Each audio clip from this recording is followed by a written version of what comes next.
the bucks and everything. You shot the big 8-point. You shot They just came out this the summer. one. One was just a couple weeks ago. Yeah, they came out. We came out back-to-back weeks. Yeah. Yeah, you guys had Thor in there, the weenie guy. Yeah, we were frequent. We get them every year. Well, I just get them because I like it's a peace of mind. It's like, I think it's hilarious that a weenie dog. dude, that's that's the little. meanest. Hell, he bit me in the leg. he gets stuck up. Yeah, we gotta have Ash watch this because I can tell him the story about him eating my leg. He touched the deer before Eric got to it. No, This is like Thor found his buck. Thor found his buck. I went and grabbed the antlers, and Thor broke through his rope and came and hammered my leg, chewed a whole 8x8 square off of my jeans, and drug like my leg. Like he was like chewing on a chicken wing because I touched his deer. Bob will let him chew the ass out of a deer as soon as he finds it. It's his reward. If you touch that deer, you were screwed. Yeah. I mean, it's his. Yeah, He found it. It's not yours. Yeah. That's awesome. awesome. We're getting old. He's got another one coming. As long as he finds it. Okay. It just saves a lot of work. It just saves like a potential lot of work. If you know what I mean. This is the shit we gotta be talking about. Yeah. We're not talking about it. Are we live? Oh yeah. We have just going in. Just rolling in. Is he really? Good person. Just roll it in. I was saying the whole time we were over the bar, I was like, that's all good conversation. Yeah, so we've been down here just shooting the breeze and everything. I don't know. These guys got here 20, 25 minutes ago, and we just been had a pour or two, and now we're down here having a show. So, welcome back to 100 Proof Whitetails Podcast, Nate and me, and then we're joined by Ethan Sleeman and Eric Hansen tonight. Down here on the show, we're going to talk about Just Hunt Club, which is a group that they're a member of, and kind of some of the pre-season scouting tips, comments that come in along the way, and we'll just kind of. Well, you guys are the founders of it. No, we're not the founder. No? No. John, right? Yeah, John Lewis is the one that found it. But the cool story is, I don't know if you know the backstory, but when we did Midwest Whitetail with Bill Winky, we were on the East Show, right?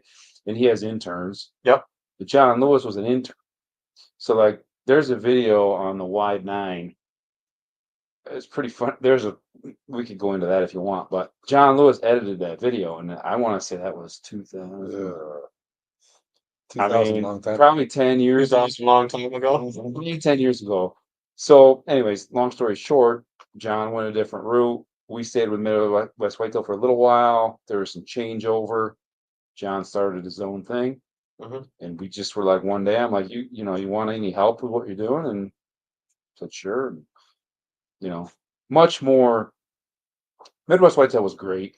It was like first of its kind to do the semi-live. It really was. It was awesome. I remember we started watching that, and it was like revolutionary, But faces changed. Bill sold it. Yep.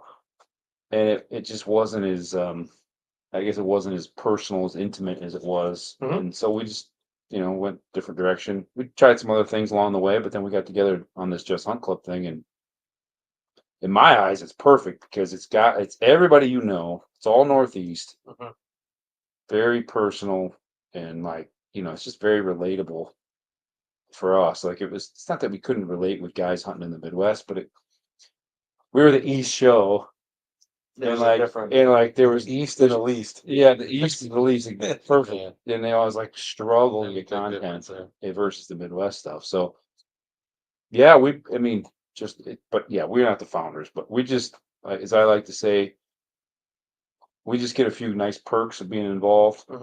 The reason we started filming this stuff along the way was because, quite frankly, people think we're full of shit for killing these deer, and they'd accuse you or whatever, and it's like, well, let's just film the shit then, and so yeah. And John's local. He's lives in Watkins Glen now, and He was, I think, Corn. When I'm out, he lived yeah, in Corn down that way, and he's got some guys helping him, Cody, and we got to deal with a couple of guys from Massachusetts, but that's okay. And we are the holders of the group. Yeah. I mean, we're I think we got 7-8 years on the next one, so we kind of balance out the age structure a little bit when it matures, but it's fun. Those guys are great, and it's a lot of fun because everybody's out for the same goal, and the outdoor industry. For me, it's just I can learn about a different business. Yeah. That's fun, and obviously film the hunts and whatnot. So Yeah. And you guys have been doing that with them now for was it before COVID? 5 years anyway. yeah, Probably. yeah. They did, whitetails. I mean, you guys are on there waterfowl hunting, fishing. You guys are doing all sorts of stuff. Right? Yeah, they got a whole bunch of John does some trips for stripers. He's got a ton of waterfowl, sea ducks.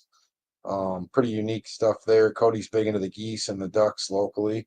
And so yeah, it's a good, it's a good mix. Yeah. Yeah, it's called the Just Hunt Club, but it's it's a lot more than that, I think. And he's got some really good accounts too for some of the stuff he does work for. He owns Cold Front Creative and does stuff in Mossberg, and they're one of the title sponsors of Just Hunt Club and Tide Me and some of those other ones. So it's good. Yeah, I know. Wes O'Connor's actually my Oh, neighbor. Is he? He's a good dude. Yeah. Yeah. Wes is great. Oh yeah, Wes was. He's a good dude. I was a little apprehensive when that neighbor sold because that neighbor was great for shooting every 2-year-old on the block, but then he would end once he was out of tag, so it was fine. But Wes gets a little bit more picky. He's killed a couple of the good ones Yeah, over the last couple of years. He's been honored. He's better than Like, yeah, he's way better, way better. Dude. I got a couple of the bucks that we were after. One of them we called Nate. No, not Nate. Was the one that Nate shot. His buddy Nate. Yeah, shot Nate. Well, I need to get that buck, that big 8 with that split, bro. I remember having him drag that out. I was like, you guys look like you're having a hard time. I saw him down at the bottom and I just dragged out to the road. So, yeah, but no, Wes has been a really good neighbor. And he's somewhat on the same page, Oh, yeah. It's nice to have, the neighboring property, people that are hunting it kind of have the same idea or target deer that you're after. You know what I mean? Like same age class, or you're not. But Neighboring that's- property's not getting piss pounded. That's the really cool thing, though, is Messi is different than I. And we're just one property. We share a border. Like his property is the north end of, like I was telling you, when we bought our farm, his property was one of the pieces that got sold off of that piece of tax auction. And then the piece across the road, and then the piece to the south of that one. So it was like 4 parcels. Wes bought it at the auction too, or not? Nope. He bought it after the fact from Tommy Smith. Tommy bought it from the farmer who bought it, and then realized that there was nothing he could make for tillable on it, so he sold it to the guy that owned the house. Tommy ended up with a nice piece of hardwoods, cut the shit out of it, made some money, and then sold it to Wes. And yeah, Wes has been there since I think 7 years now, 6-7 years probably. It should be a fun one to have on the show too. Yeah, I've been trying to. Wes doesn't like getting in front of the camera too much. Oh, really? But that's Well, cool. they do a doe day at his house too. Might have been right next to his farm. Oh, yeah, sure. Remember? It's flat as what they're doing. Yeah. But Yeah. I was thinking about your situation and compare it to ours. Like, we got some decent ground. I think our biggest chunk altogether is down the southern tier. Mhm. Right around these other parts, it's small. Mhm. But like when you got a neighbor like that, you can all of a sudden start getting to, we're going to pass this 4-year-old because you got confidence in them. Like we don't have that right now at all. We don't. That's a big step. That's a huge step. Yeah. So it's pretty much, we got no, like we communicate with our neighbors, but there's no communication about, here's this 4-year-old, we're gonna pass it. It's not happening. So how the whole neighborhood kind of came together was probably 8 or 9 years ago. We had a huge poaching spree, and we ended up pinching them and getting them, on it, and prosecuting them and all that stuff. And it was because of communication with neighbors. Like, it was literally a neighbor calling me. He was like, "Hey, I see you're having a struggle on the back side of the fence, getting that deer out. So you need a hand. Don't bring them down. Fix them out at least." And I was just like, "Okay, what are you talking about?" So we ended up getting them. We ended up pinching like 7 guys that day. They tried to push the whole block out. And that's kind of what spurred the whole conversation. And then it's just kind of progressively made stair steps from there. But some neighbors I call them, they're 100-inch hunters. First 100-inch deer walks in front, they're going to kill, which is a great deer. But there's a lot of them now, like Wes and Ethan and some of the other guys out there that, they're going to let most of the 3-year-olds go unless he's a superstar. And that's where, sometimes it sucks. A nice 3-year-old gets whacked, and I'm guilty of it myself. I thought he was going to be a nice 3-year-old, but he was going to be my biggest buck with the bow. But he ended up coming back at 4. But, Well, That's oh, a right good compliment. oops. But and again, I get it. Spur of the situation, bucks comes chasing a doe, and you shoot him. You think he's bigger than he was. It all happens. But yeah. but no, it just takes time, dude. Like I said, it's been 07 now, so we're going on 17 years in the making. Yeah, over there. yeah. So it's I been know. it's been a while, Yeah. to get where we're at. Mm. And it doesn't happen overnight. The first probably 10 years of that was not the last 7 is most of the stuff down here. But once it started to take form and better Yeah. neighbors and better neighborhood and getting a feel for the ground and getting it where we wanted it, Yeah. that was a big piece of it. Yeah. That's a cool thing too about Southern Tiers. You can see that progression Mm. of the Yeah. improvements, and it makes a big difference. Yeah. It snowballs for sure. Yeah. You get some momentum. Yeah. And it just magnifies it. Yep. Yeah, no doubt. Couple questions coming in live. Mark Rasmussen coming in says, "Good evening, guys. 2024 season will be here soon enough." And then Ryan O'Neill comments in, says, "Hey Ethan, what's the biggest deer you've ever caught?" Ryan O'Neill. I still owe Ryan a call about chestnut trees. I think he bought some cheapos at Walmart. Real quick, Ryan, I'll answer your question. So don't put those in wet ground and put them in a tube so the deer don't eat them. I brought these guys some chestnut trees too to try out. My buddy and I at school started basically taking the seeds and stratifying them over the winter, Yep. put them in the fridge, and then we grow seedlings. I got about 1,000 growing right now. Holy And smokes. I sold probably 300 or 400 this past spring, so it was a lot of fun. But the biggest one, that's one thing Eric and I talk about a ton is we really don't shoot deer on score. It's just not something that do we score the deer after we shoot them? Sure. And it's fun. But we love shooting them on age. We had a couple bucks this year that wouldn't score, like I said, 90 or 100 inches, but they're for sure the bullies on the block. They literally run every other buck out of the neighborhood. And those are the deer that we're after. And so, the biggest one's probably that 7.5-year-old. Yeah, it's Carlos. Carlos. And that story, and we'd be here till tomorrow morning about the encounters with that deer. But 7.5-year-old, I think he scored like 149 and some change officially. If we worry about it, I don't have any deer in the books at all. Just like I said, the important part is the process, the development of the property, the food plots, and all the stands and blinds that we're into now, and the pursuit, hunting in saddles. We could go on and on about that. I mean, it's an incredible journey. And then You're on a saddle now? we've been doing it for I'm afraid of heights. I'm more confident in a saddle than I am a tree stand. So believe it or I've not, heard that from a few. having that point of contact on the tree is by far a lot more comfortable for a guy like me. But either way, yeah, we don't the fun part's hanging them in the barn, having a couple drinks after, telling the story a few times, having people visit the next day. Yeah. That's the fun part. Yeah. So as far as size, that's probably my biggest, but it's Probably also in this situation most memorable too. just Just because absolutely. straight right. And I've shot at plenty of them. I mean, that one particular one that was 7.5 years old, and I hope we can get in these parts, like what I would call the Finger Lakes, the broken farm country, to get one to 7.5 is a major feat. Now, the ironic part about that deer is, What did I You- shoot at 4 or 5? I think you missed him. I missed him on the bow. Yep, I hit him on the shoulder. Yep, twice Mhm. with a bow in the same And- season. in the same season, right? Yeah, Yeah, same season. And then I think that was 5.5-year-old. Then his rack was not as good at 6. We tried to kill him, but Yeah. we never did. And then Yeah, at that's 7.5 again. Yep. I Makes can it I'm nice. on that.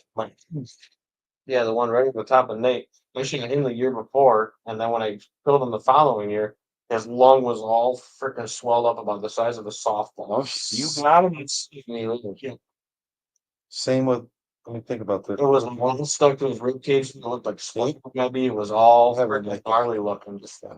And then he was running around, he was chasing a doe that morning when I found him the next year. That's crazy. Yeah, it's amazing how tough they are. I You're mean, gonna breathe. the one with the arrowhead clack, he had the broadhead hole through him. I mean, dude, it's tough. They're nuts. It's almost intimidating when if you want to. When they get 3-4 years old, they're almost afraid of them completely. So I got one this year that I freaking winged last year and Yeah. then whiffed. And then I tagged my buck over there at the bar, Yeah. and then I had to watch him breed a doe 3 times in front of me on the cameras with a pistol because I was tagged in. I have a freaking tag. Yeah. Then I watched him on the side hill breed a doe, and I'm It's okay. that's the name. I'm like,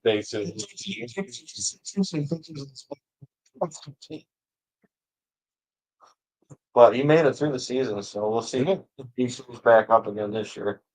But That's the best part about not getting them. they get bigger next year.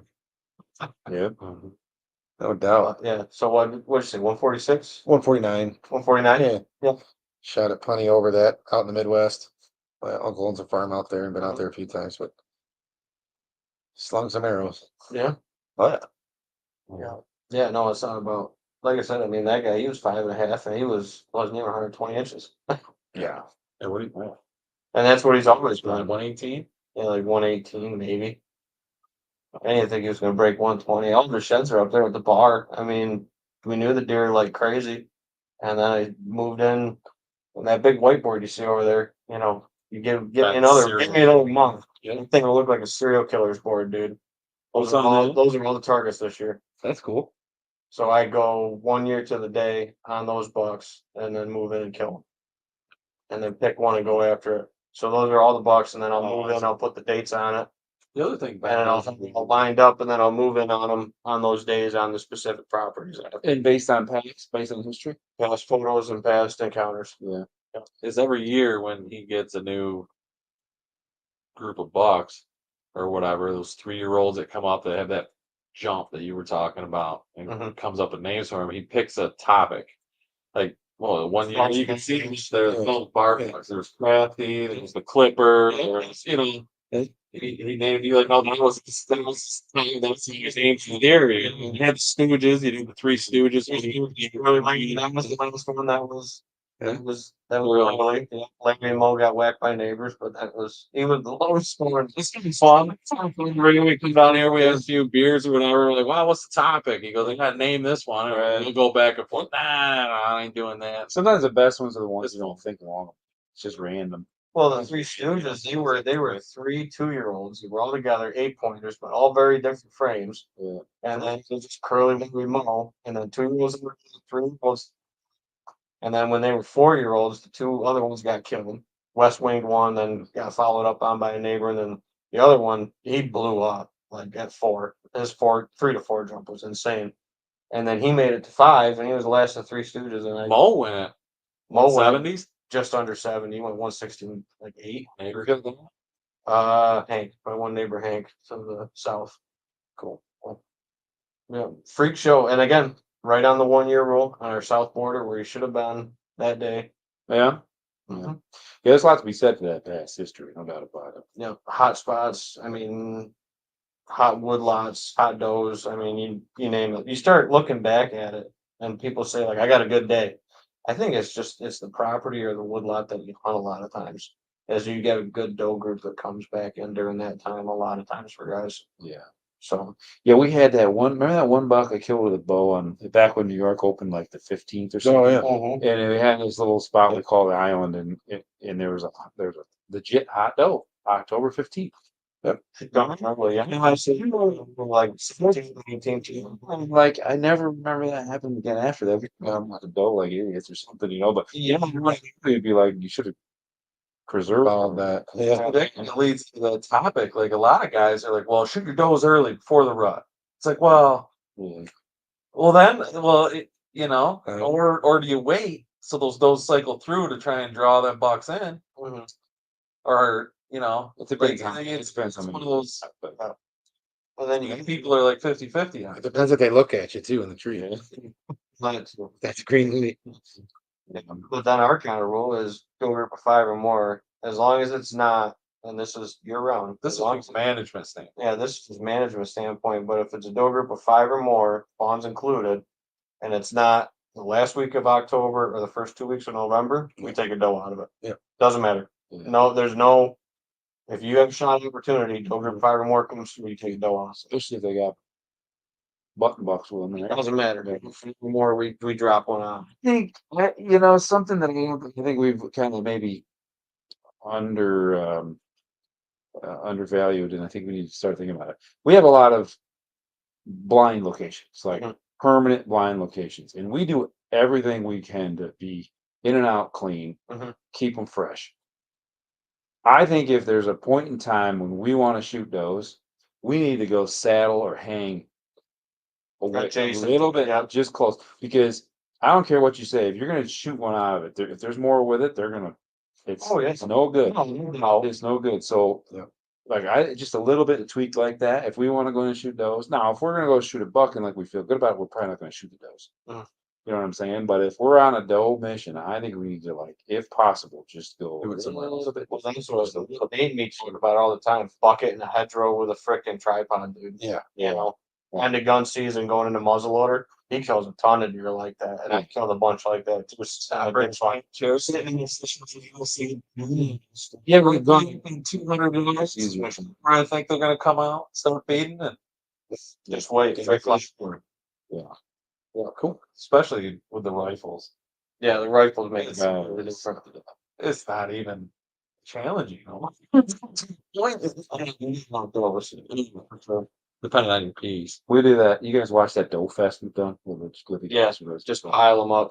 Yeah, it's fun because those guys don't see many does when they hunt in New Hampshire and Yeah, right. and stuff. So bring them down and like they get tags. They buy their license obviously, and then they get doe tag if they're still available. And Yeah. they just yeah, for them it's not that we don't value shooting does. We like it and stuff. The kids can do it, but they come in and it's like they get the jollies. Well, that's. I mean, I have uncles that come in. I have buddies that come in. Like they're having a rough season. It's like, dude, you want to come whack it down? Come whack it down. Right. Like, I'll put you in a spot. You want to Yeah. put 60 pounds of meat in your Yeah, face. you can put 60 pounds of meat in the freezer, and I don't have to trigger one or do it. Sure. Yeah. Absolutely. Something I would really like to see come in the Finger Lakes area is actually a donation drop off like they do. That would be cool. Yeah, with we've the talked about Midwest. it. There's so many deer and you get so many does. Like you said, how many times have you sat out there in this area and you got 15 to 20 does that just come out? Yeah. It's like No, that's the limiting factor is how to get rid it's of like it. just to eliminate a little bit of those numbers. It'll be fun, but man, we eat Yeah. maybe 2 deer a year at Yeah. my house. Right. Like So- any more than that is just the freezer's too full. So in the produce industry, over the since COVID, there's been a ton of money pumped into Feeding America Mhm. food banks, right? Yep. And some of it's private, some of it's government. But the concept on those could easily translate Oh yeah. to venison. It's just not as publicly accepted in a lot of these cities. Right. I mean, this is, these places are generally city where there's a lot of population of people, but they've gotten a ton of money. But the purpose of killing the deer is to feed people, right? Mhm. Same thing. I Right. would argue a lot of times more nutritious, Yeah. but it's Leaner. Oh, where it's you definitely kill leaner. 'em- where you kill them is you got to get it to people. You know what Yeah. I'm saying? So I think that's Well, what and the change. we've looked into it too. The closest drop point for us is Dundee. Yeah. That's the closest venison donation drop point. Wow. Venison donation. Sounded expensive. You can really money or something to make that trip or something, but Yeah. And another thing that happened in this area is processors. A lot of the older guys that used to do it, like Bernessels, Oh yeah. Pro used to Um, do it, Victor. DPs over in Lions. yeah, Um, Daryl's on his last few years. Yeah, and Daryl's he's only probably got a few years left. I know Bernessels is only doing archery, but Andy's brother. What was his- Hollerton. Yeah. Mm-hmm. What was his brother's name? He He was at the diaper party at Connors. But anyways, he's actually opening up a processing off of Bell Road Yeah. right here in Clifton. Good. He's So I'm so gonna honest to drop it, dude. Yeah. That'd be awesome. Yeah, I was talking to him a little bit. He left before you got there, but yeah, Bell Road would be Aaron. straight. Aaron. New company. Yeah, and you gotta get people, I think you gotta have, certified, you gotta have all the food grade, food Yep. safety stuff too. Mhm. Jim, that's a challenge, that's a hurdle. I know. What's the other one that just showed up over there? Serendipity, over there off 96, just before you get into like Farmington. I think they're doing a lot of cutting now. I've heard some decent things about I've it. heard a lot of good stuff about them doing processing, so I don't know if that'd be an option. I would drive a doe over there to donate. You know, if they were donating right to venison donation or something. Right. You know, I mean, I would even, and I shoot them for families too, dude. yeah, if we Like, killed, right, you could do that first, but like, even say it was in Rochester, like, if we killed 2 or 3, oh, I'd probably drive it there. I'd drive it for the food bank, absolutely. If somebody was gonna let it go to waste, 100%. I'm sure Hulk will give you a tax break too. We'll pull them inners out before I drop it to them now. Yeah. What? I'm gonna put those out before we go there. We'll donate the burger. Yeah. Up the extra. Yeah. 10. All right. Gotta catch up on some questions. Perfect topics. That means somebody's actually watching. Oh, dude, I got a scroll. No. You watching? No, it's the Dilf, Nate. The Dill? Yeah. Jerry. Jerry says, have You guys long you talk to the Dill. Yeah. Trivia time this year for getting out there to For shoot your me? guns?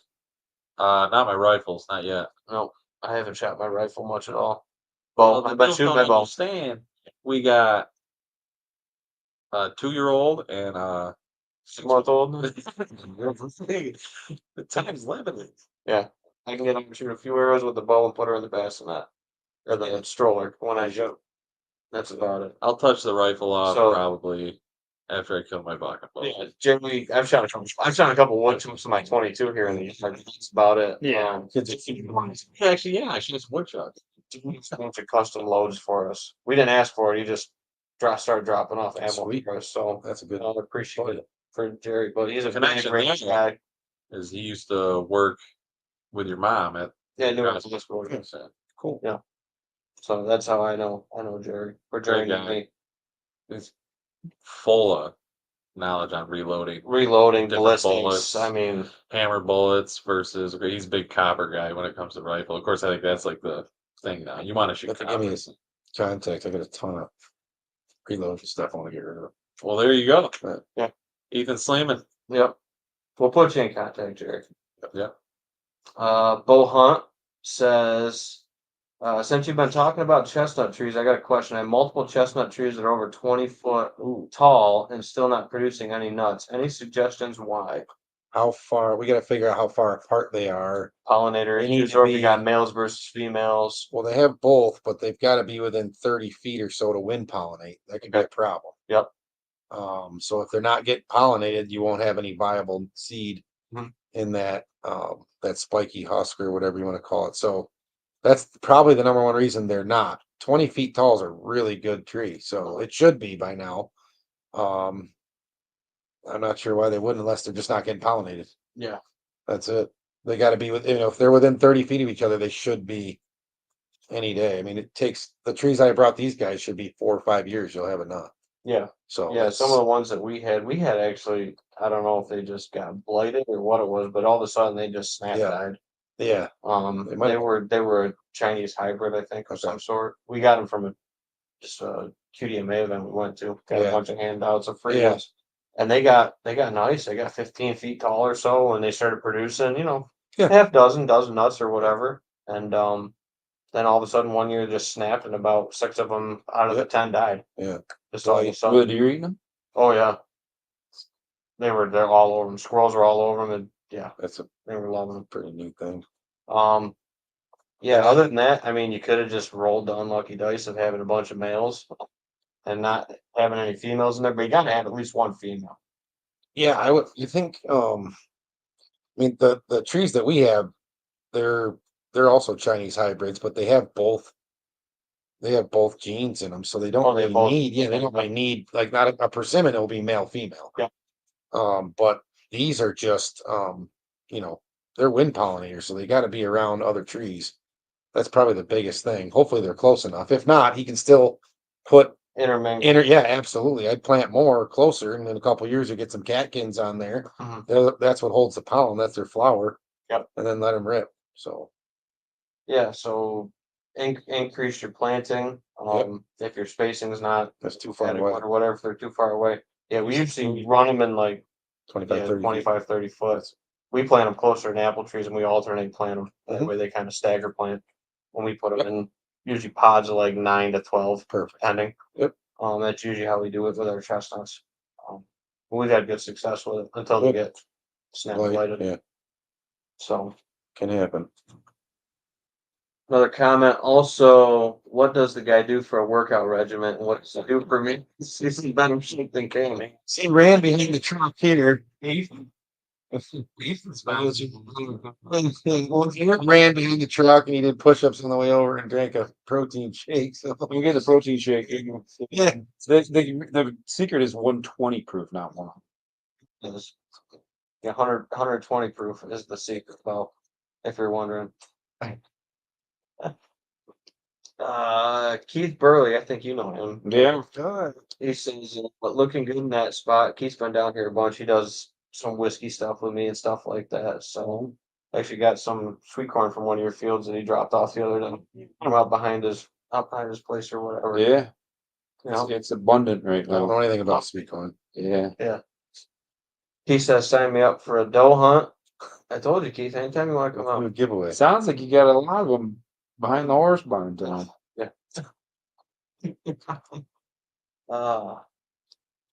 Jesse Festa says Jesse says he needs at least 5 to 6 a year. We know our buddy Jesse. They eat probably 5, 6 deer a year. Oh, Sleeman knows Jesse. I know Jesse. Haven't seen Jesse. Yeah, haven't seen Jesse in a while. Jesse, how's it going? Hope everything's going well. Keep eating the deer, buddy. They're good for you. So, He was on trout and deer diet. Now he's on a salmon Oh wow. venison diet. Surf and turf. Yeah, I love it. that's what he lives on. Good. Wow. Just watch the Mercury in those same Lake Ontario. no, he's got it figured out pretty good. We actually did a live podcast show from the water, jigging. Jigging for salmon? No, trout. Oh, Lake trout. Lakers, yeah. Yeah, we gotta go out and do that again with him. That's fun. Where's he getting salmon? No, yeah. Like where? Lake Ontario, okay. Really? I think he's catching them at Seneca. Was he Can catching? You can salmon? No, they'll be Lake Ontario. If the lake you're gonna be killing, we're safe, huh? Yeah, trout they bounce around all over. Yeah, he goes all over. Sweet. Yep. So, Good deal. Jason Ash tuning in says bilingual bow hunter in the flesh. Actually, that was one of those clever nicknames that I've been given is bilingual bow. I talk Spanish because I've got 40 some Mexicans working. Yeah, but I was that. Right. So yeah, Jason Ash and just typical fashion kind of the bilingual bow hunter. That's good. That's pretty funny. Actually, he was in true form Sunday with a track hoe out there digging water holes. Yeah. We have the Mexican mafia digging the. So we rented a mini, and the guy one of the guys we have working for us runs giant excavators in Mexico. Like he's really good at it. So there was we rented this thing and like it doesn't require my time to run it. They bring him, tell him what we want, check on him, he gets it done, and meanwhile we're doing other stuff. So Yep, that was awesome. It was good. How many water holes we put in Sunday? You get a smiley way. Or what's that? You get a smiley way. Is there like a van that pulls up and Yeah. gives them guys lunch every day? no, Not every day, no. not every day. But So Trammels, when they had the apple orchard before they ripped it off, Yeah. they had all come on. the Mexican. They had a smiley wagon that showed up and fed them guys lunch every day. You get there and get like authentic. Yeah. Oh, they were so Yeah, good. good. Yeah, it's Yeah. good stuff. Oh, Yeah, it's great food. It's one of my favorites. But yeah, they cook pretty good. I mean, there's they don't. It's all males. Mhm. So like if they have a girl or wife or here and there, sometimes they'll cook and bring it. Yep. Yeah, it's pretty good. Pretty good. Yeah, my cousin's got a big dairy up in Adams, Jefferson County, Oh, yeah. and it's all Guatemalans. They'll work for him for 8, 10 years, and then they'll go retire, buy a tobacco plantation back home, and they'll retire. Yeah. 40 years old. Yeah. Put away Yeah, money and send it back. But yeah. Yeah, So you guys been putting in water holes for whitetails, or That's an interesting story. We put one in, Jeff Sturgis, guy that we follow. Yeah. And he got me hooked on these 100-gallon water totes you get at Rock Supply. Yeah. So we put one in and we were miserable. It wasn't working. They weren't around. We were like, what happened? So I think it took about a year. Yeah. About a year. Because we had a camera right on video mode. And we'd get raccoons and we would get black bears and we would get all sorts of stuff. And all of a sudden last year, I think it was, we had too many cameras out. And every single morning when you wake up, you guys know exactly what I'm talking about. You go to all your cameras and you try to see what happened, right? What happened last night? And the most pictures by far, by probably what, 30%, 40% more than any other camera was that water hole. Yeah. And the only thing we were a little uncertain about was it was how many gallons that tank? 100. So we're Well, burying it's a little bit of, I guess, terrain perspective. Now, is this in the southern tier? Yeah. Or is this Finger Lakes? Well, You guys, the original one he's talking about was southern tier. okay. Because that was a more limiting factor down there. So we just tried one, buried it, flushed with the ground, try to hide it. I think a lot of the hesitancy at first is it's not natural. Mhm. So And the scent thing. I mean, you're pulling a tote out of Track Supply Yeah. or wherever. Oh, yeah. It's different. I mean, it's getting hauled around. Once the first Wow. slick head got her piece in there, we have pictures of 6 and 7 at a time in that thing drinking in the middle of winter, even when it's snow on the ground. They'll keep it open. Winter's huge for water. It's Well, they say the cold weather will actually dehydrate you faster than the heat. I believe it. Yeah. Yeah. So yeah, yeah. So the concept this year was I wanted to make them with no liner, Mhm. and I want to make them bigger, in a little more, like a gradual slope, get into them. And my guess is that I wanted the mature bucks to feel not so. I stick my head in this tub and I can't see. Just trouble. You know what I mean? Like Yep. skittish. So yeah, we made 4 of them the other day in the southern tier, and we made 2 more in the last 2 days up here, Mhm. and they're pretty big. yeah. Like they're pretty big. I mean, they're big. And Like 1/10 of an acre. no, Like- like 20 by 20, Okay, well, something like that. 100 gallons. But yeah. yeah, now we're going to see if we're taking a little bit of a chance to see if it's going to hold water. Mm. We try to get down to like the clay. Mhm. I think they will. So And there's then there's no line. No. You guys are the straight. no liner, because I want it to be natural. Like I don't want the liner because they won't. I want them to actually get in it. Mhm. Like an elk almost, and wallows. Kind of Get wild. in. Yeah. Yeah, in a liner, they're not going to do it. And I didn't really want to spend the money on anything else. There's some those earth ponds and stuff. I mean, those are pretty nice, but they're expensive. Pricey. So we're gonna try it. Yeah. We got a camera on a couple of them now, and it rained last night. It was totally dry, and the first one we made this weekend, totally dry. It rained half an inch down there. And there's already water in it, and we had deer in it already. Mhm. Spot. Yeah. So it's gonna work. Yeah. Especially with that fresh earth, dude. There's something about that fresh earth and deer. There's always fresh earth. over there. Check. Yep. Well, that and we have some totally secluded. Yeah. Now we've got some like adjacent to a food plot in the wide open. So we're going to see, just have observation, what they're doing, how they're reacting. And you can't take it like that day. I'm telling you, if you're doing water holes, wait 2 years before you fill it in. Yep. Because it's going to be a different, mood for those deer. Yeah. Yeah, and I think one major point on all this, like, as it relates to water holes and a lot of stuff, you hear a guy in the Midwest and Iowa will do a certain thing and it works, or you hear, he mentioned Jeff Sturgis will have his theory on it. You gotta try it yourself. And Yeah, like, guess check. We talk about that all the yeah, time. Dude. like the deer in New York are, I would call them very, skittish, very pressured. You're gonna get away. I see them in Iowa, like, Lee and Tiffany are awesome. Like I respect the hell out of what they do. They had a water hole the other day. They didn't even bury the thing. It's right on top.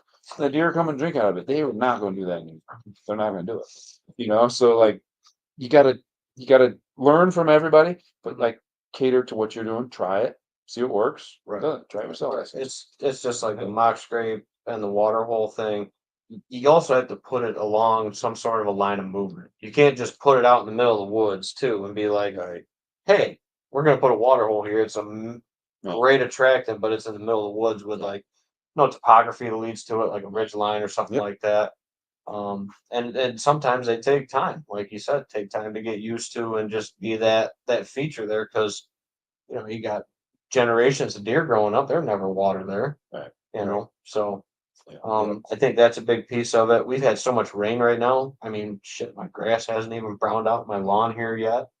And that's where they're getting the majority of their water this time of the year, is through the vegetation that they eat. So you're also fighting that, and that's why, like you said, the winter time is a huge one. Also, that fall time when stuff starts to dry off, moisture content's lower in food. Yeah. That's when they start turning on the water too. So Yeah. And that's when we want to kill them anyways. Yeah, absolutely.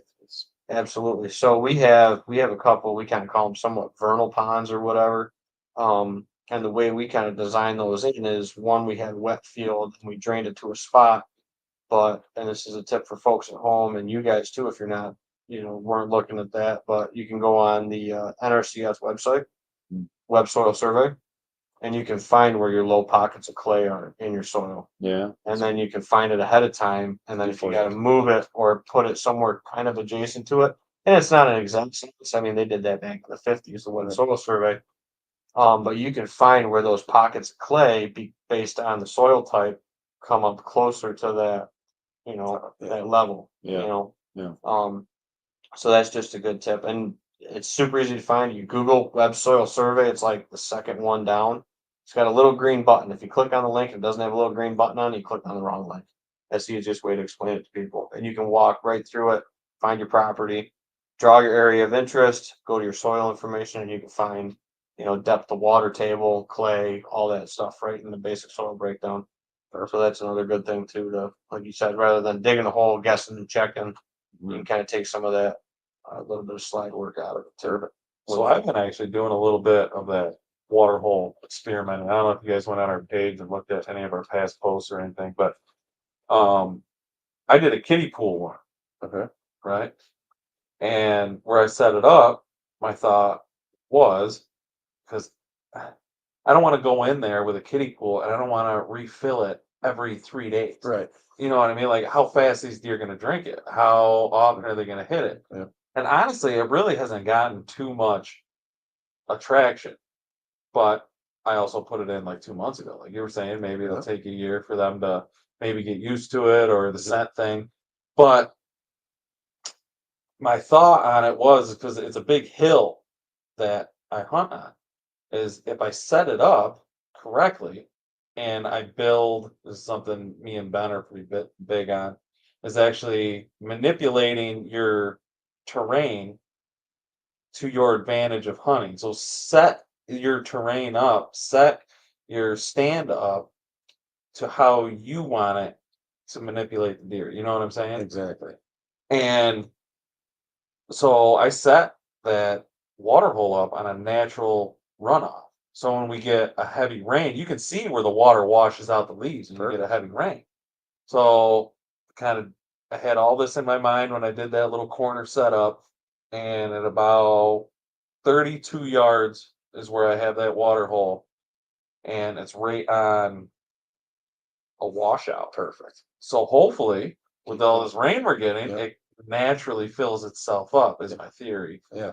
On it. And I have been checking it, and it has not gone dry yet. I actually have had some fawns drinking out of it.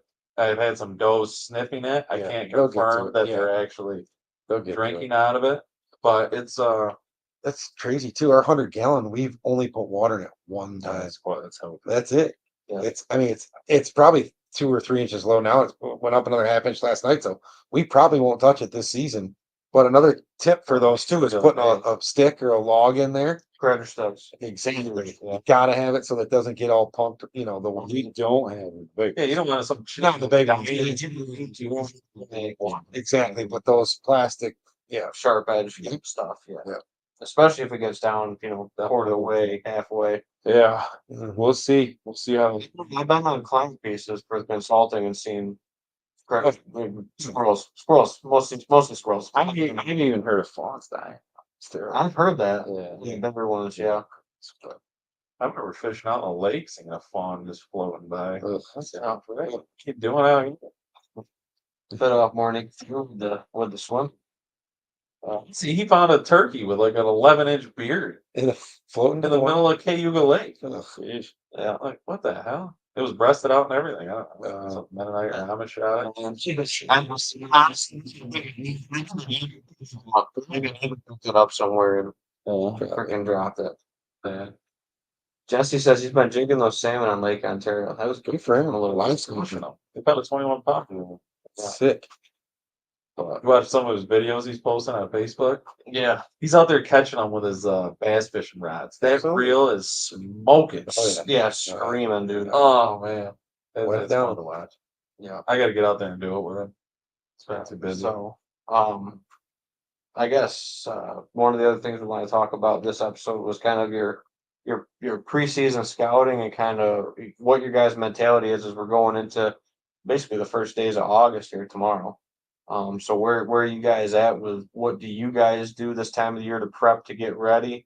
And kind of what's your top 3 things to do right now? Ethan's already got to turn up some brassicas. Well, last night we saw a rain forecast. Yep. So we packed the family station wagon, flew down south, and got the turnips in. We had a big plot that failed with beans, Mhm. and that's a huge thing. It's just watching that rain. I mean, number one right now is fall plots. Mhm. And we don't do it. I mean, Eric can attest to this. We will swear there aren't any deer in the county until A, we get pictures of them, or we find some magic bean field somewhere. We really don't see that many, to be honest. It sounds really weird. In the summertime. And we don't spend a ton of time because we know that shift is coming. And that's another thing. Everybody gets really excited, and it is cool. Velvet picks are awesome, and it's one of my mentors. The deer and hunt season. When I was 10 years old, Summer. he got so excited for hunting that he couldn't really even try to think about it until it was time because he would get so worked up. So it's like, oh God, he's over in this bean field. Well, that's 6 miles from my, not that far, but you get the idea. So we really don't, I glassed a real nice velvet buck down south last night, probably a 2-year-old golden goose, beauty, and a bunch of does in a clover lot, but like we don't put a ton of stock in it. I think timing is like, we still, just like you guys said before we started this, we got stand work to do. We're doing blind work. Scouting's like an afterthought because truthfully, with the cameras the way they are now and these cell cams and kind of the way we hunt, it's really game day. Like November, October 25th, you get a picture, that's your scouting. Like you're going. Versus August 15th, you see 148-inch. Now, Whatever. So that's kind of my take on it. But there's more than, a pecking order. But crops right now is number one, just based on the rain.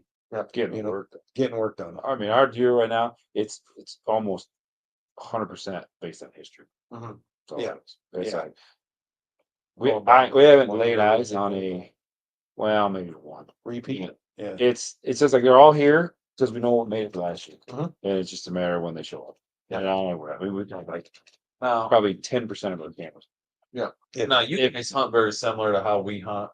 We have our own personal pieces or leases or anything like that. Now, if I was a public land hunter, I would be scouting Okay. because I can't manipulate the land. Yeah. I mean, we got a real good buddy, Tristan, that does a ton of that. I And can't go he's there. I can't. he's Taste the food. he's a Can't scouting do fool. anything. Yeah. That's what I would be doing right now. If I was doing something, things. Yeah, I'd still say you should be if you're doing it year after year. You still be working off the old info. After season, run your cameras. What ones made it? This is what they did last year. I'm gonna expect them to do that again. You know what I mean? But yeah, you're out checking mass crop. Stuff like that. So yeah. We'll check to see which fields are dairy to be chopped. We know that's going to be a barren wasteland, so we'll kind of work on that or see where a neighbor hung a stand or stuff like that. But really, the deer is almost like might be down the list a little bit. Until There's too much other things to do to sit out there for an hour at night and glass these fields. I mean, yeah, it's cool, but like we got to plant plots, we got to get lines ready, stands ready. So it's just that's where the preparation. we got all it's Work week. You want to sauerkraut festival, so this is Yes, this week. It's just the next week. So we're probably not. No. You're good. She's phenomenal. My sister came over. on, Stuff. 600 can sauerkraut on the Seneca Foods the other day. Yeah, we had to go buy 600 cans of sauerkraut. Shit, They don't did. even donate. They did. Oh, Yeah, they don't. We had to go pick them up. So, Kevin? yeah, I can go pick up a bunch of glass of water here tomorrow. Awesome. Yeah. So the deer have started to like cabbage a lot more, unfortunately. Yeah. They've grown to like it. You see any crop damage on it? Oh, it's just terrible. Tons. Yeah. Terrible. Speaking They'll even late season too. Yeah. Well, Speaking of different crops like cabbage, you were talking about Peterson Farms. They do a lot of different varieties of stuff. I mean, I've seen them plant asparagus. I've seen them plant gourds. I've seen them plant. So, and honestly, one of the best years I got over there on that piece that they farm was butternut squash, winter squash. The deer crushed it. yeah. And that's the thing. You start looking for that stuff. Where is it going to be? And we had been ahead of this season 1 year, but it was literally probably 15 to 20 acres somewhere in there of just winter squash. When you hear And every single one, every squash I saw was just crushed. Eaten. yeah, they eat pieces of it, and then it's just like cabbage. They go down and nibble on it, and that's shot. Yeah. They'll just walk the row. Deer are, they don't stand in one spot. They So yeah, it's getting that's where we need to shoot some more does. Yeah. I got to remember that when it comes November or October. Like, remember that? Yeah. Remember they were heavy over there? Yeah. So like you said, thick bean plots and that stuff like that. Good thing to check on is if you did do a summer crop, whether it was beets or buckwheat or whatever, looking at your summer plots or looking at maybe a clover plot that you planted in last fall that failed or spring planted clover that failed. Mm-hmm. Looking at these plots and not just saying, I planted it, it'll be ready for season, but you take a trip back there if you don't got a camera on it or something and make sure that you got a good food source going into season. Yeah. It's huge right now. You got plenty of time. Yeah. I mean, you got time for turnips still for the next 2, maybe 3 weeks. Yep. And then in the next month, you could go cereal grains and clover, annual clovers, and be very successful as well. Yeah. And the secret's out that rye is our friend October 1st. We plant it. Rye and wheat, dude. I've been Yeah. planting rye for. Yeah. I was talking to a buddy of mine the other day. I said we've been planting wheat for food plots for 20 years. On me and my dad. It's your third charm when the other stuff doesn't make it too, and it will always grow. Up to that lawnmower, dude, and a chain link fence and a freaking drag with a railroad That's it. on it with some of our Yeah. first plots. Absolutely, works great. It's a feel good one. Mhm. Gross. Oh, it grows. Big greens, you can't really oversee it. You can't really screw it up. It looks great. It's not too wet. We just look at what feed as much as rye will tolerate. Yeah. Warm, but The only thing you screw it up is plant too early. That's yeah, really the only plant it thing. too early, let it get too tall. Yeah. Exactly, and that's what I tell folks is Labor Day for grains. Yeah. September. Yeah, we wait longer than that. Yeah, you can go October. I put it in October 1. We have absolutely. Literally, should be out hunting October 1, but it's like I got Oh, problems. it's 80 degrees. You're not going to. Yeah, it's 80 degrees. If you're not going to like till it in a little bit, Yeah. I'd say you're going to go a little early. Yeah, 'Cause you're not- 100%. Yeah.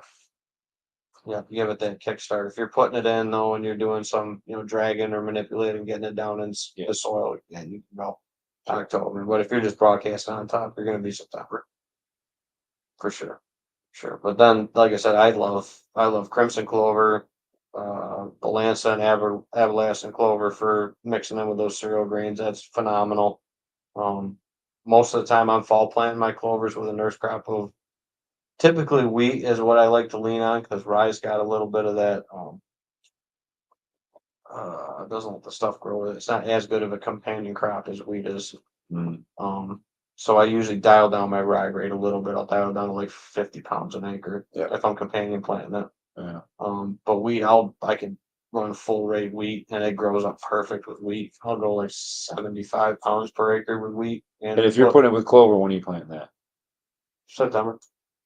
So your clover doesn't get much going to it. Nope, it's just strategically for a nurse crop. I'm more focused on the right food plot location for the right design, and then the clover taking over the next year, and the wheat's just there to protect it. and provide good green food source that first year. You know, I'm not going for that clover that first year. That's not my goal. They're gonna hit that wheat and they're gonna love it. And that's where we found most of our sheds this year was in cereal grains. So we Wheat and found, rye. yeah, Cereal in the spring when it's the only thing green. Beans weren't touched, dude. I didn't find a single thing I had standing beans on the freaking chuck this year, standing corn this year. I couldn't find a single shed in that. yeah, so, It was all in grain. Yeah. And clover plots. Yeah. Because it didn't get frosted out this year. It didn't seem I was like gonna say, did it Well, look yeah, plus, yeah, I mean, they weren't supposed to hit those old beans. yeah. you know, they shift that I mean, March, Nice. they start. Depending on stress is Jeez. 100%. we're gonna go to lunch on a bean. No one needs to. Last year. Green moisture content, like we were saying, going back to moisture, dude. There's great moisture content in green growing vegetation. They're getting shit for moisture content in corn and beans in the winter. No. I was already watching, you know, corn freaking fall on the ground and rot. Man, volunteer corn that I got to try to figure out how to spray out and Yeah. let it in. I got some of that. We're dealing with that too Yeah. much, you know. That's a good problem to have. We had a lot of grain though. That means we had enough, you know. That's, It means you had enough. It wasn't like I said, I just didn't see them on grains last year. It just or not cereal grains, but like hard grains, corn beans. But We've had a lot of luck too, putting 30-40% clover into turnips oh yeah, to get it established. And then the next for March, that 100 yeah, fruit blend, man. That's Yeah, that's and then just- clover in it. frost seed it in March the next year, and then you get a real good rot, you know, with the bulbs and stuff. That's a good 1-2 punch. 100%. No doubt. 100%. a That's lot the of way. That's the way that blend that I They set came up, up with yeah. that we promote, that 100 proof blend or whatever. I know you guys do frigid forage or whatnot, Yeah. but any of those brassica blends, you can frost seed into those very, very successfully, and then mow off your brassicas before they go to seed the following Yep. year. yeah, It's a great crop for, like you said, 1-2 punches. Awesome. But yeah. Cool. All right. Well, that's 57 minutes. Anything else you guys want to touch on? We usually shoot these for a nice, quick, crisp hour. yeah. So- I mean, you could talk forever, but it gets people don't have the patience probably to listen to our bullshit. Yeah, that's so what, much more. that's what we should. Plus the whiskey's over there. It's old. I mean, do what you want. The gun game is free. We made it trying new stuff. We got news for the whitetail world. So No, we're looking forward to it. We got some bucks on the hit list. We know that made it. Mhm. Ones that strategically, we passed, and there's always those, the most fun is those new bucks that just show up from somewhere, somehow, some way, and Yeah, I think like when we go back to when we say we started this whole thing, right? We wanted to show people what we're doing, and it's above board and it's legit. But also, it's like for me, as I've gotten older, like I like to help people, right? If they're interested, I like to see people grow and get better at stuff. So I do a little bit on Instagram, and then we got the Just Hunt Club stuff, and like the enjoyment for me is like, let me do. It kind of drives me nuts when I see a guy do the same thing every single year. Mhm. I go out and I shoot the first year and a half old buck and do it. If that's what you want to do, fine. But like for me, I want to like push the limits. I want to get better every year. I don't care if it's deer hunting or business or whatever it is. So like if we can help with that and help somebody else kind of learn, that's awesome. That's what we want to do. So yeah, that's Kind of what that's kind of the whole point of the podcast. yeah. Why we do this is just trying to communicate with other hunters and people that are starting out, maybe give them a little kickstart, some ideas that they For sure. Yeah. especially people that don't come from a hunting family. and we've had I don't think we come with a hunting family. It's, a different style of hunters. Because I mean I was that. My whole family was nothing but deer drives right. when I starting out, and I'd see my uncle. He'd shoot big bucks, and he's killing more deer than we are, and we're doing deer drives. I'm like, what the hell's this guy doing? Yeah. And, I went over and I forced myself onto him. Like, no, you're taking. Right. I don't know what you're doing. And he accepted me. He took me, and that's kind of the same idea. That's He neat. has way more information than when same way with me. My dad, that's all they did. They deer drives and Mhm. they shot the first year, and that's how I grew up. And I did that the very first year, but it was like there was something more, And back then it was magazines. It was Charlie Elsheimer. It was QDMA. Yeah. I mean, now, I mean, there's this podcast. Love watch. So I shoot all the time. the tricky thing now, I think, is The good and the bad. yeah, Mhm. yeah, because I mean, there is some bad information, and I think you just gotta like you kind of find the ones that you like, whether it's their personality or what they're doing, or maybe you can relate to them because of where they are or what they own. And yeah, just learn and try to get better. Don't, you can do it with small acres. I mean, sure, it helps to have good neighbors, it helps to have good cover, but like just start with something. You never know where it's gonna go. Yep.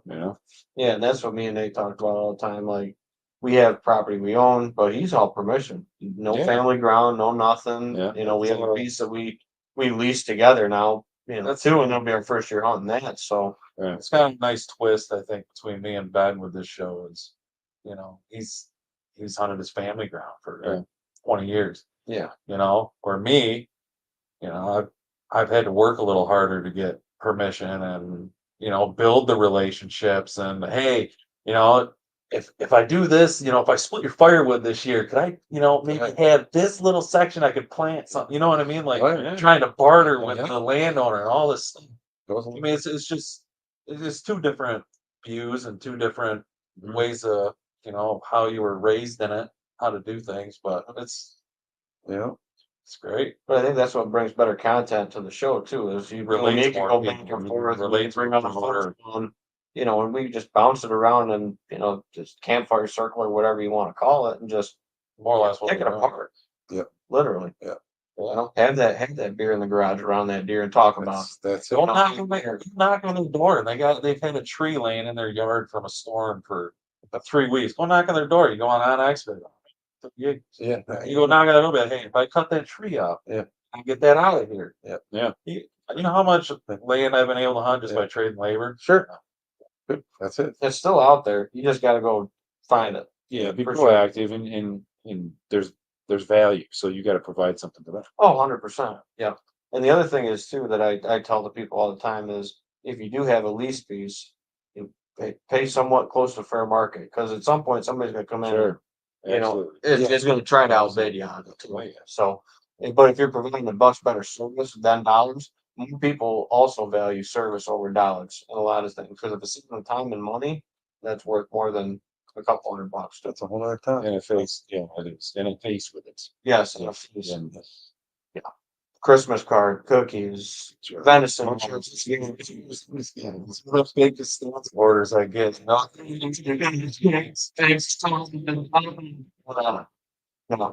So Man, those hot dogs were great. Hey, what? yeah. So yeah, as we're wrapping up, where can they find you guys or whatever with Just Hunt Club and everything like that for the folks tuning in? yeah, so I got a joke. This is Mr. No Social Media. And like, have you noticed on Just on Club on the videos, it'll always give our handle or whatever, and Yeah. sometimes it's no social media. It can be simple, but I don't know what mine is. Eric Hansen 7 or Eric _ Hansen 7. I don't know on Instagram. That's really the only thing I do is Instagram, and then we're on YouTube with Just on Club. Yep. So yeah, we the deer stuff's rolling out now, leading up to season. So that's where we're at. Anybody that hasn't seen it, hopefully you want to check it out. Yeah. Yeah, there's some good stuff on there. There's some good hunts over the years. Like I say, we have fun doing it. We get a few perks. We got some good sponsors. I think it's authentic. We don't do something we don't do it, I mean, we don't get a penny out of it. Right. It's simply there's some sponsorship stuff that you get some products. It's fun. It's the camaraderie. It's just like this, it's good people. It's based in the Northeast. It's fun. Yeah, when your guys' episode came up and I noticed you on there and I clicked on it. And I was pumped. Oh, it's I was watching. I was like, I was like, that's one of those people. that's a conversation. And that's something me and Ben are actually going to try doing this year. Is doing some filming, and we're going to try putting out a little YouTube Yeah. series, I guess. Yeah. Seasons. And we got a couple guys that are gonna do some filming with us. I mean, we don't have any of like the high end cameras or anything Yeah. right now. I mean, we're gonna work our way into that, but we're gonna start out where we're at. We're gonna try to see the season is These are way better than the camera I was filming with 10 years. And that's the one thing about filming, like, you don't need a ton, like you can get some pretty reasonable camera arms. Cameras have come down a ton. They got a lot smaller. Our big ones, you should see the ones we used to carry around. Oh, And honestly, like a car. like Yeah. not to like discourage anybody, but like just try to film a hunt. Like give it a shot. Mhm. It's a lot harder than it looks. It's really, really intimidating at first, but just try it because when you get stuff on film, like deer, breeding deer and like all sorts of crazy stuff, like you'll always have it. Mhm. That's even the value too, is like my son's first bow deer is on film. Yeah. And it's on YouTube and it's just awesome. Yeah. You can hang on to it. And our guys do an awesome job of editing. I don't want that job at all. Right. And they Yeah. sit there being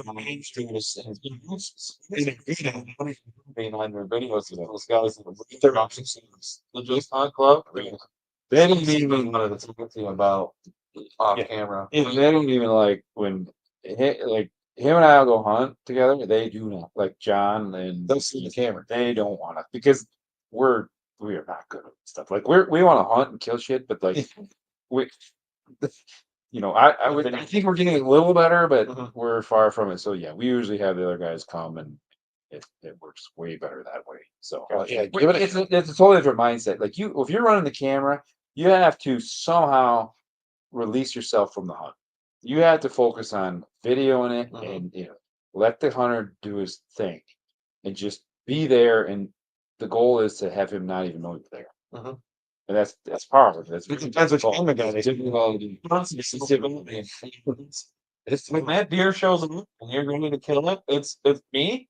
It's just all right.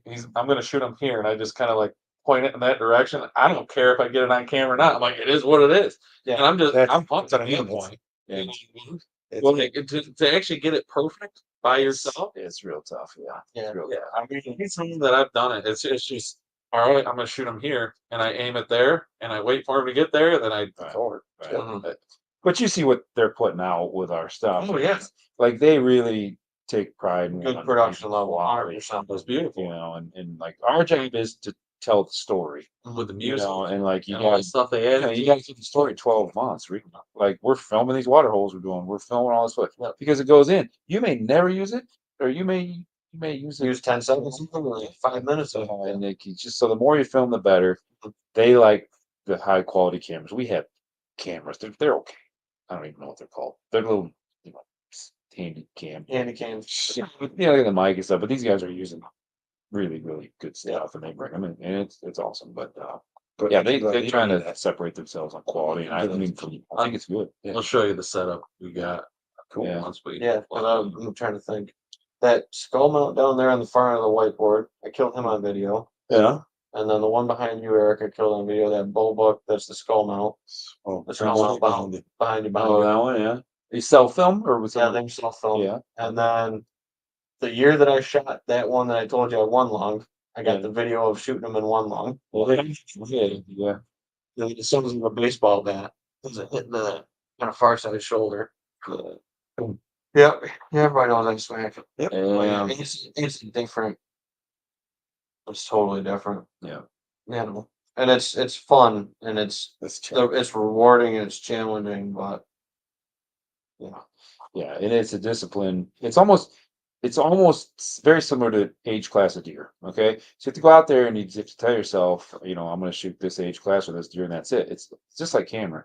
You have to go out there and you have to be willing to say, I'm not going to take this shot because it's not on camera. Mhm. If you don't want to do it, it's all good. But Mhm. like, I don't know, we just kind of committed. This is what we're Yep. trying to do. We're trying to produce these shows, and I would feel guilty. It may sound stupid. I would feel guilty shooting one off camera gotcha. because I've committed myself to this. Yep. I don't know. Totally cool. it's tough. It's difficult, but it's like it's the part of the whole process for us. Like I mean, there's certain deer that you get attached to, and that's what you go for. It Mhm. means you're going to give up other opportunities. Right.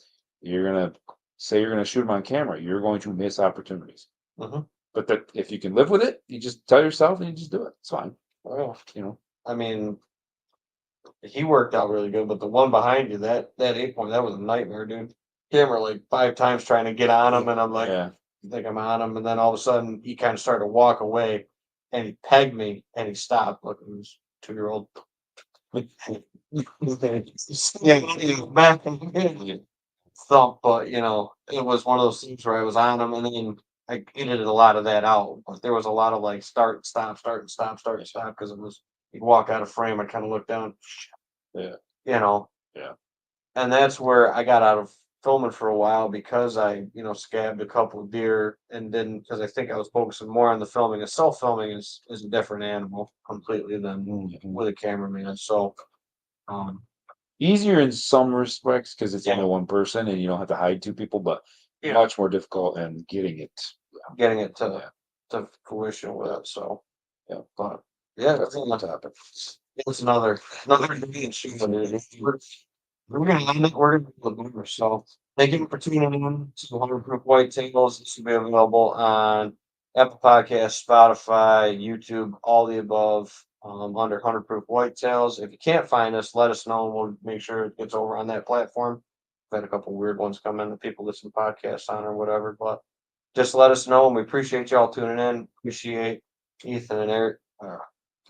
You can find them and the Just Hunt Club on YouTube. YouTube, Instagram, all that stuff. So cool. Thank you everyone for tuning in. I'll back y'all next time down here at the bar. Take care. Sweet.